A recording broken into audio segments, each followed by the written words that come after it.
The story of Joshua begins a new chapter of God's people. After the death of Moses, Joshua was called to lead Israel into the promised land. God encouraged him to be strong and courageous, not only for battle, but for faithfulness to his word. The real leader of Israel, however, was not Joshua or Moses. It was the Lord Himself.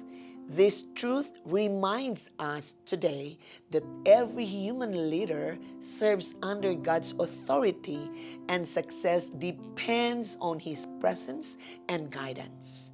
The book of Joshua outlines four commands that shaped Israel's journey: cross, take, divide, and served.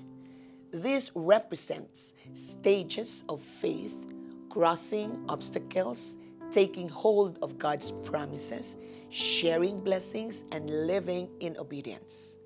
God's plans are not fulfilled automatically. They require trust and faithful action from His people. Just as Israel had to step forward in faith to claim the land, we too must respond to God's promises with obedience and courage. God promised Joshua, "Every place the sole of your foot will tread upon I have given you."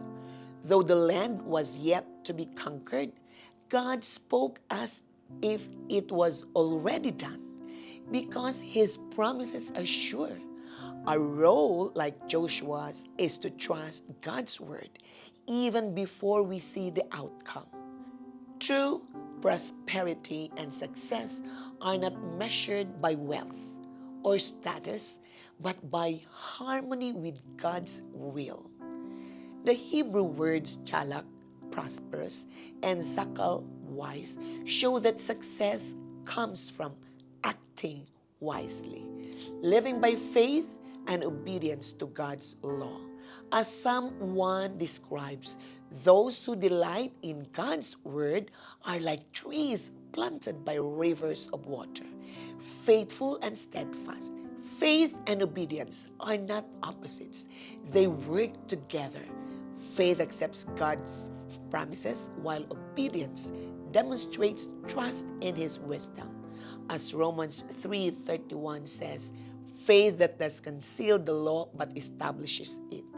God is calling you today to be strong and courageous, to trust His promises, obey His word, and live out the possibilities He has opened for your life. Step forward in faith and let His presence guide your success. Share us your thoughts on what promise of God are you stepping into this week. God bless you.